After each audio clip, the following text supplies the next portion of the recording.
요즘에는 잘 만들어진 어떤 기념관이나 혹은 과학관, 무슨 체험관 이런 데가 지역마다 있습니다. 걷기가 좀 불편하고 그러면 거기 딱 들어가면 멋진 건물이 또 냉난방 시설도 잘 돼 있고, 근데 그런 시설에 딱 들어가면 꼭 대부분 있는 게 영상실이 하나씩 있습니다. 조그마한 영상실. 그 영상실은 말할 것도 없이 그 건물과 그 지역과 관련된 홍보 영상이 만들어져 있죠. 그런데 조금 더 잘 만들어진 영상실은 그냥 이렇게 우리가 보는 영화 같은 영상실이 아니고 3D 영상실도 있죠. 3D 영상. 그런 3D 영상실에 들어가려면 우리가 뭘 하나씩 껴야 돼요. 3D 안경을 하나씩 껴야 돼요. 여기 군산에 그 철새 전망대 지어져 있는 거기 기념관 같은 거기도 가보면 전부 다 검정테로 되어 있는 안경을 3D 안경을 하나씩 탁 낍니다. 그거 끼면 똑같은 영상이 엄청 입체적으로 보입니다. 새가 이렇게 날아오는데 저기서 휙 날아가더니 내 옆으로도 휙 막 날아가고 이러면서 3D 영상이 감동을 주는 거죠. 3D 영상을 위해서는 반드시 안경을 하나 딱 써야 되는, 쓰는 동시에 새로운 세상이 펼쳐지는 듯 그렇게 느껴지는 거죠. 이런 얘기를 드리는 것은 우리 그리스도인은 하나님의 안경을 쓰고 사는 사람들이다 하는 것입니다. 안경 끼신 분들이 많이 계신데 이 안경은 그냥 안경이지만 하나님의 안경을 하나씩 딱 끼워. 그러면 3D 안경 끼고 놀라운 영상을 체험하는 것처럼, 실제는 안 오는 건데 막 새가 막 날아가고 큰 짐승이 막 나를 향해 달려오기도 하고 그런 체험들을 하는 거죠. 그런데 하나님의 안경은 결국 신앙인은 하나님의 관점으로 살아야 한다고 하는 그런 의미도 담겨 있는 것입니다. 오늘 우리가 함께 읽은 성경 말씀은 딱 한 구절만 읽었고요. 구약에 있는 말씀이라 우리가 기억을 조금 잘 못하는 사람들도 있고, 신약의 말씀 같으면 훨씬 익숙한데 구약의 말씀들 중에 유명한 얘기이기도 한데 이 본문 이야기가 결국 하나님의 관점에서 바라본 신자의 정체성을 얘기하는 그런 것입니다. 하나님이 보시는 하나님의 백성의 영적 정체성은 어떤 것인지 그것을 말하고 있는 본문의 얘기입니다. 그 신자가 하나님의 사람이 어떤 모양을 가지고 있든지, 얼마나 형편이 없든 잘하고 있든 말든 하나님이 보시는 하나님의 백성의 정체성은 어떤 것인지 그것을 얘기하고 있는 말씀입니다. 시간적으로는 이스라엘 백성들이 출애굽 여정에 거의 막바지쯤 이를 때, 민수기는 출애굽 40년 역사에 한 38, 9년이 기록된 말씀입니다. 사실 민수기서에 거의 다 있어요. 민수기서 아직 끝은 아니지만 그 내용적으로 볼 때는 거의 출애굽 여정이 거의 다 끝나갈 때, 시간적으로는 그렇습니다. 이스라엘 백성들이 40년 동안 얼마나 고생을 했겠어요? 광야길 지내는 동안 여러 가지로 어려운 일을 겪는데 그래도 하나님이 은혜 주셔서 중요한 때마다 전쟁에 승리를 합니다. 상상도 못할 전쟁에 승리를 할 때도 있었어요. 전쟁에 아무 대비도 없는데 하나님이 은혜 주시니까 전쟁에 승리하는 거예요. 하나님만 바라보면 승리해요. 하나님 믿고 의지하면 승리하는 거야. 그게 하나님의 방식이니까. 그런데 오늘 본문과 관련된 얘기 속에 이런 내용이 있죠. 이스라엘이 아모리 사람들과 전쟁을 했는데 하나님이 전쟁에 승리를 주셨어요. 이스라엘 백성들이 막 치고 올라오는데 아모리 사람들이 이스라엘 백성들한테 참패를 했다네, 이런 소문이 막 퍼져갑니다. 그러다 보니 그 옆에 살고 있던 모압 왕 발락이 이게 그냥 걱정입니다. 아모리 족속들이 이 떠돌이 백성 같은 히브리 백성들한테 나라가 그냥 어려움을 겪는다네. 곧 우리들도 걱정이네. 뭐 이런 걱정을 하는 거지. 우리도 큰일이다. 이런 걱정.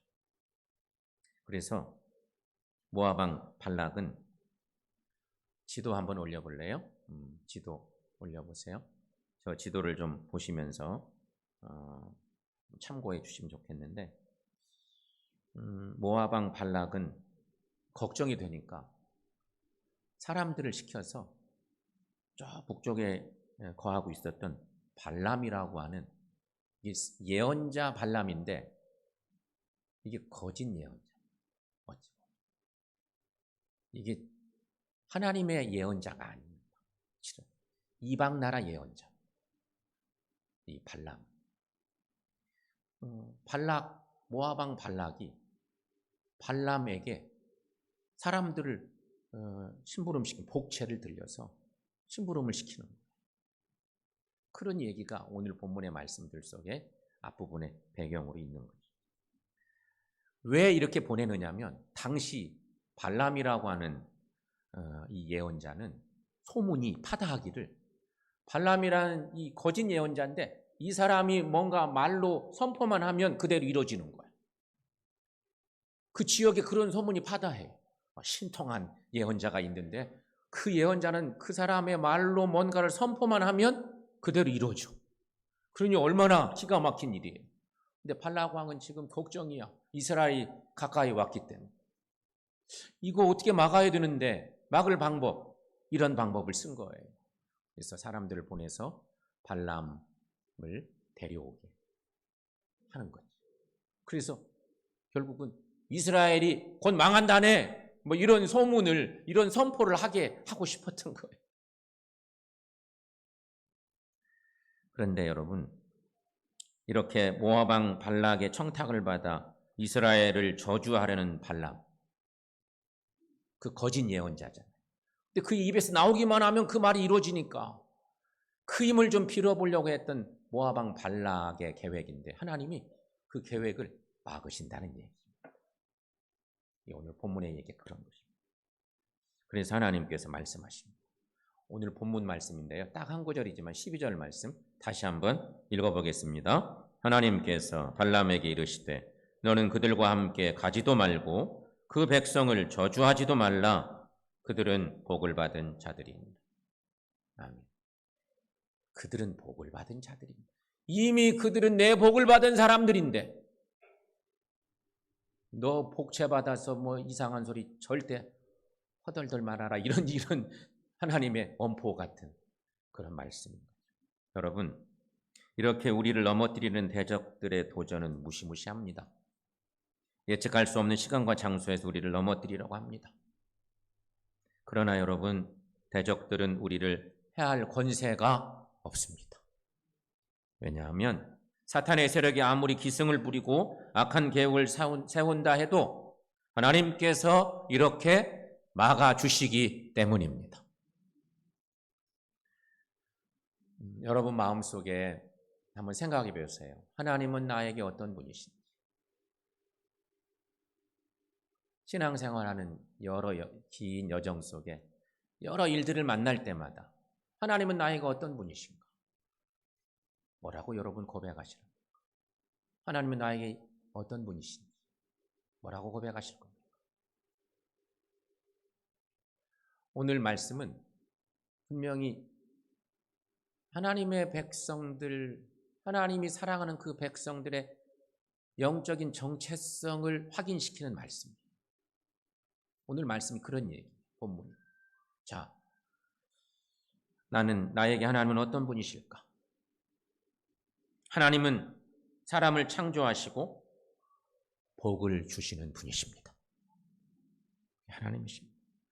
하나님은 우리에게 복을 주시기를 원하십니다. 그것이 하나님의 본심이에요. 이게 하나님의 마음.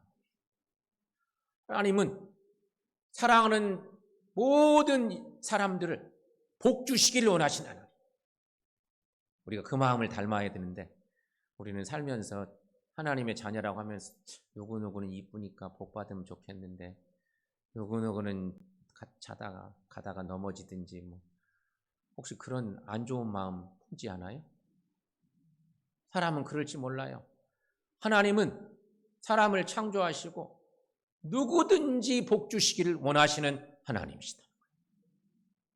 그래서 성경 말씀 보면 예레미야 29장 11절 말씀에도 저런 말씀이 있어요. 자, 하나님의 마음인데 여러분 함께 읽어봅니다. 여호와의 말씀인지라 너희를 향한 나의 생각을 내가 아나니 평안이요 재앙이 아니니라 너희에게 미래와 희망을 주는 것이니라. 너희에게 미래와 희망을 주는 것입니다. 그렇게 말씀 주시고 있습니다. 그런가 하면 오늘 본문 말씀에서도 다시 오늘 본문의 말씀을 보지만 그들은 복을 받은 자들이니라. 잘못된 예언자 발람이 혹여나 이상한 소리 당신의 백성들에게 할까 봐 딱 막아 세우면서 손대지 마. 그들은 내게 복 있는 사람들. 복을 받은 자들. 그렇게 말씀 주시고 있습니다. 사랑하는 여러분, 우리는 하나님의 복덩어리들입니다. 여러분 믿습니까? 우리는 하나님 안에서 복을 받고 그 복을 나누는 사람들로 부름받은 사람들. 이게 우리들입니다. 그러므로 우리는 현실이 아무리 힘들고 삶이 우리를 속이는 것 같을지라도 그리스도인 된 정체성을 굳건하게 하시기를 바랍니다. 그런데 여러분, 오늘 본문의 말씀으로 다시 돌아가면 놀라운 것은 이스라엘 백성들이 이런 하나님의 축복이 선언되는 시점이 언제냐 하는 것을 봐야 됩니다. 이런 말씀을 주시는 하나님의 이 백성들을 향한 복을 선언하시는 이때가 언제냐 하는 것이죠. 이스라엘 백성들은 지금 광야길에 있습니다. 지금 그들은 하나님의 복을 받아 누릴 수 있는 자격과 차질은 없어 보입니다. 그들의 모습은 한없이 초라합니다. 왜냐하면 원래 하나님이 당신의 백성들을 출애굽시킬 때 가나안 땅에 들어가는 건 몇 주면 갈 수 있었습니다. 하나님이 인도하시는 대로 순종하고 갔으면 몇 주면 그냥 가나안 땅에 갈 수 있었는데 몇 주면 갈 그 길을 불순종함으로 지금 40년째 그 길을 걷고 있는데 40년이 다 가는 시점까지 불순종의 죄로 그랬던 것입니다. 이스라엘 백성들은 광야 40년을 원망과 불순종의 걸음을 걷고 있었던 것이죠. 그들은 아무리 보아도 언약의 백성답지 못했습니다. 그렇습니다, 여러분. 광야 생활 중에 이스라엘이 하나님 앞에 반듯하게 서 있던 적이 얼마나 있었을까요? 우리 잘 알죠. 하나님을 감동시키고 역시 언약의 백성답게 말씀대로 잘 살아가고 순종하고 살고 그랬던 적이 얼마나 있었을까요? 지금 40년의 막바지인 모압 평지에 있는 이스라엘의 모습에서도 아직 불순물과 찌꺼기가 가득합니다. 그런데 우리 하나님의 위대한 축복의 선언은 바로 이 시점에서 울려 퍼지고 있다고 하는 것이죠. 그러므로 하나님의 축복은 이스라엘의 상태와 상관없이 주어진 것입니다. 하나님은 진노받아 마땅하고 심판을 당해야 하는 존재들에게 복을 선언하십니다. 그 이유는 하나님께서 당신의 백성들의 상태와 모습을 보시지 않고 오직 사랑과 긍휼하심으로 그 백성들을 바라보시기 때문입니다. 그렇습니다. 우리가 하나님께 복받게 된 것은 우리 상태가 아니라 하나님의 사랑 때문인 것입니다. 하나님의 일방적인 사랑이 우리를 축복하시는 그 이유입니다. 흔히 우리가 이런 얘기하죠. 사랑하면 콩깍지가 쓰였다. 남녀가 서로 사랑하면 콩깍지가 쓰인다. 그래서 미운 것이 안 보여. 뭔가 부족한 것도 안 보여. 사랑하면 눈이 머는 것 같아요. 하나님이 당신의 백성들을 사랑하는 모습은 이런 모습이라는 거죠. 우리가 사랑받을 만한 자격이 있어서 사랑받은 것이 아닙니다. 우리는 그분의 사랑하실 만한 그 어떤 의로움도 진실함도 거룩함도 사실은 없습니다. 그런 우리를 하나님께서 사랑해 주십니다. 이 사실을 뼈저리게 느꼈던 사람이 있다면 그가 바울입니다. 이게 하나님의 사랑이 성소 속에 쫙 흘러가는데 이스라엘 백성들은 보면 몰라요, 그런 거. 매일 까먹고 엉뚱한 짓 하고, 그런데 하나님은 여전히 그래도 사랑하시고 이들은 내 복받을 사람들이라고 막 선포해 주시고 그러시는데 바울은 그걸 깨달은 거예요. 하나님의 사랑이 이렇게 놀라운 것이구나. 이걸 깨달아서 유명하게 바울은 로마서에서 우리가 잘 아는 이런 고백을 하죠. 로마서 5장 8절 말씀 함께 읽습니다. 우리가 아직 죄인 되었을 때에 그리스도께서 우리를 위하여 죽으심으로 하나님께서 우리에 대한 자기의 사랑을 확증하셨느니라. 아멘.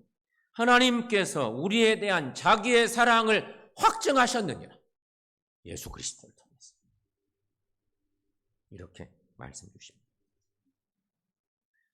존 오트버그라고 하는 사람이 쓴 누더기 하나님이라는 책이 있는데, 이 책에서 존 오트버그는 그의 누이가 소장한 인형 이야기를 합니다. 누이는 어린 시절 인형 하나를 선물로 받습니다. 아주 꼬마였을 때 인형을 하나 선물 받았어요. 그 인형은 시간이 지나가면서 형편없는 누더기가 되었지만 누이의 가장 귀한 소장품으로 지금까지도 여전히 사랑받고 있는 소장품이라는 거예요. 볼 때는 다 너덜너덜 다 낡아 빠졌는데 그 누이가 나이가 많이 먹었어도 지금도 여전히 최고 애장품은 어려서부터 그렇게 애지중지 사랑해줬던 인형이라는 거예요. 인형은 누더기가 되었지만 주인의 사랑이 인형을 귀하게 하는 거죠.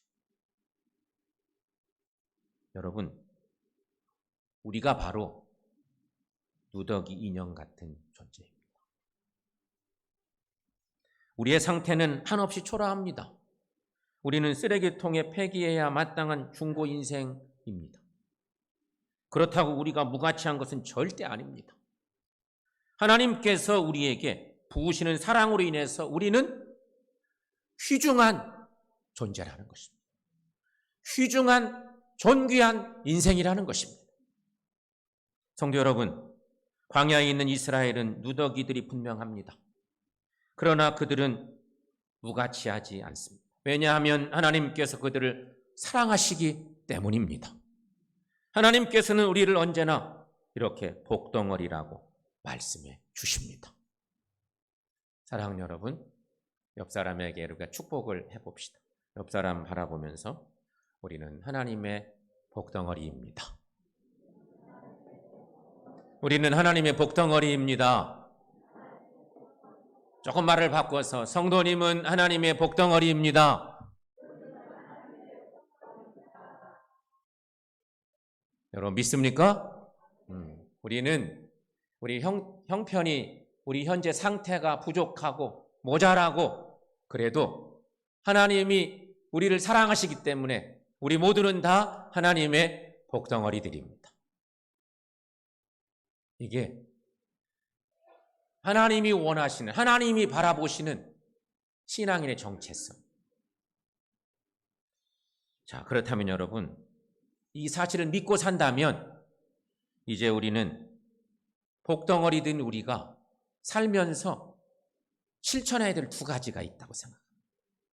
꼭 실천해야 될 두 가지가 있습니다. 하나는 우리는 어떤 상황에도 담대하게 살아야 한다는 것입니다.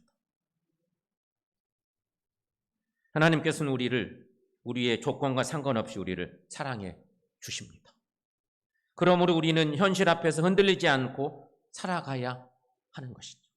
특별히 대적들이 우리를 공격해 올 때 우리는 신자된 정체성을 확실히 붙잡고 살아야 합니다. 어려움을 겪을 때일수록 더더욱이나 내가 누구냐, 하나님 앞에 내가 어떤 존재인지 신자된 정체성을 확실히 할 때가 이때인 것이죠. 그런데 솔직히 그렇지 못할 때가 있지 않습니까? 그러지 못할 때가 많죠. 지내놓고 나면 내가 그때 안 그랬어야 되는데 이러고 후회할 때도 있고. 자, 여러분, 우리는 담대함을 잃어버리고 살 때가 많지 않습니까? 왜 그럴까요? 자꾸 왜 그렇게 실수를 할까요? 실패를 할까요? 담대함을 잃어버린 이유가 뭘까요? 하나는 자꾸만 우리의 상태나 우리의 죄악됨을 바라보기 때문에.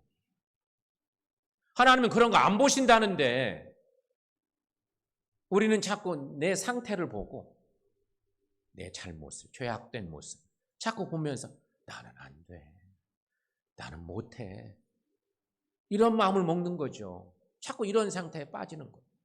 또 하나, 우리는 하나님이 내 편이라는 확신을 갖지 못하고 자꾸 사는 거예요. 하나님은 언제나 우리 편이신데, 내 편이신데, 내가 여러 가지 어려움을 겪을 때 자꾸만 담대함을 잃어버릴 때 그때 꼭 따라오는 것이 하나님은 나를 기억도 못하실 거예요. 뭐 이런 생각. 그런 생각에 붙들리면 우리가 자꾸만 작아져요. 하지만 여러분, 하나님께서는 우리의 상태나 조건에 상관없이 우리를 축복의 사람으로 부르십니다. 그러므로 우리는 어떤 경우에도 아들됨의 권세로 담대하게 사시기를 바랍니다. 여러분 생각해 보세요. 부모 자녀 사이 생각해 보세요. 자녀가 항상 반듯해서만 부모님의 사랑과 보호를 받나요? 어때요? 부모가 그냥 반듯하게 잘하는 자식만 사랑해요? 효도하는 자식, 공부도 잘하고 언제나 엘리트고 뭐든지 너무너무 잘해. 엄마 아빠의 기쁨이 돼. 자랑이 돼. 그래서 자식을 사랑해요? 아니잖아요. 실은 아픈 손가락이 더 자꾸 생각나. 그게 부모 마음. 마찬가지입니다. 우리는 하나님의 자녀가 된 것만으로도 하나님의 사랑을 받을 수 있습니다. 특별히 우리가 대적 앞에 설 때에는 하나님은 반드시 우리 편이 되어 주심을 믿습니다. 그러므로 여러분, 이제 우리는 어떤 상황 만나도 하나님의 복덩어리인 우리가 담대함을 잃지 않고 살아가는 우리 모두가 되시기를 축원합니다. 이게 첫 번째 우리가 실천할 사항입니다.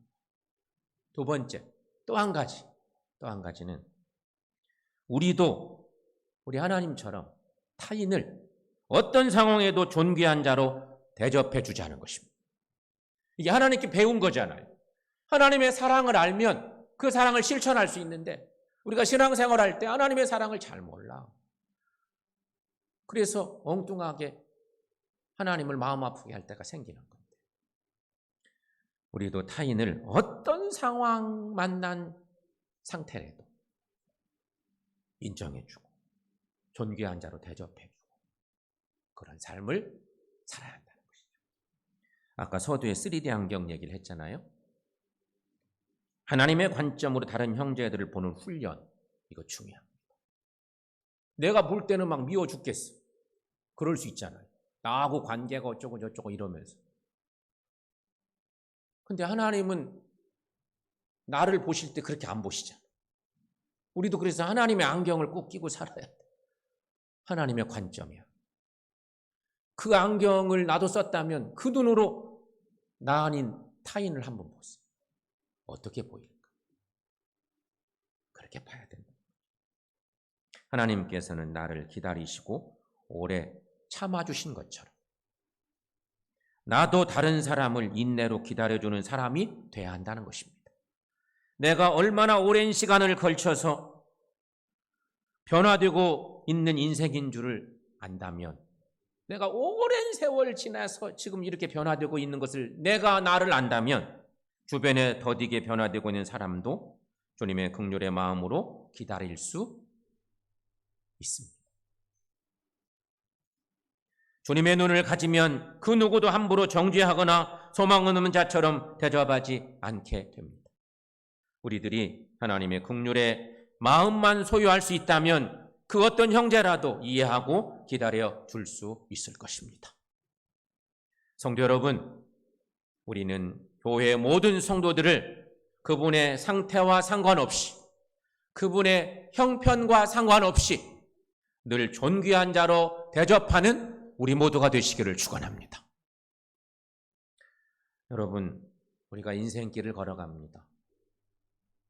이스라엘 백성들이 광야길 40년 거의 지내는 시점이 오늘 성경의 말씀인데, 우리가 인생길 걸어갈 때에도 반드시 모압 왕 발락 같은 이들이 도처에 도사리고 있을 것입니다. 이런 사건 우리가 만날 수 있어요. 모압 왕 발락, 이거 얼마나 엉뚱한 일입니까? 말도 안 되는 일을 벌이고 있는 이 안타까운 사건. 이런 일이 우리도 겪을 수 있어요. 우는 사자와 같이 우리를 삼키려고 달려들 수도 있습니다. 그러나 절대로 흔들리지 마시고 담대하십시오. 하나님께서 우리를 대적들의 손에서 지켜주실 것을 믿습니다. 발락의 계획을 무산시키셨던 하나님이 우리를 인도해 주실 것을 믿습니다. 여러분, 우리는 하나님의 복을 받은 사람들입니다. 따라서 이제 우리는 모든 형제들을 주님의 눈으로 바라봅시다. 주님이 우리를 그렇게 보시니까, 하나님이 우리를 그렇게 사랑의 눈으로 보시니까, 그래서 누가 막 공격할 때 손대지 마, 이들은 내 복을 받은 사람들이야, 이렇게 말씀 주시니까 우리도 사람들을 그렇게 봐야 돼요. 그래서 누구라도 용서하고 사랑하며 살아가시기를 축원합니다. 이런 글이 있습니다. 하나님께서는 우리가 불가능합니다라고 하면 모든 것이 가능하다 하십니다. 너무 지쳤어요라고 하면 내가 너를 쉬게 하리라 하십니다. 아무도 나를 사랑하지 않아요라고 하면 내가 너를 사랑한다 하십니다. 앞이 캄캄해요라고 하면 내가 너의 발을 인도하리라 하십니다. 저는 항상 걱정이 많고 좌절해요라고 하면 너의 염려를 내게 맡기라 하십니다. 너무 외로워요라고 하면 내가 너를 떠나지 않고 버리지도 않으리라 하십니다. 사랑하는 성도 여러분, 그러므로 우리는 하나님의 복받은 사람들입니다. 이 복의 근원이 되는 우리 하나님께서 우리에게 복을 베풀어 주셨으니 우리도 그 복을 누리고 살고 그 복을 또 누군가에게 나누고 그래서 섬기며 살아가는 하나님의 축복의 사람들이 다 되시기를 축원합니다.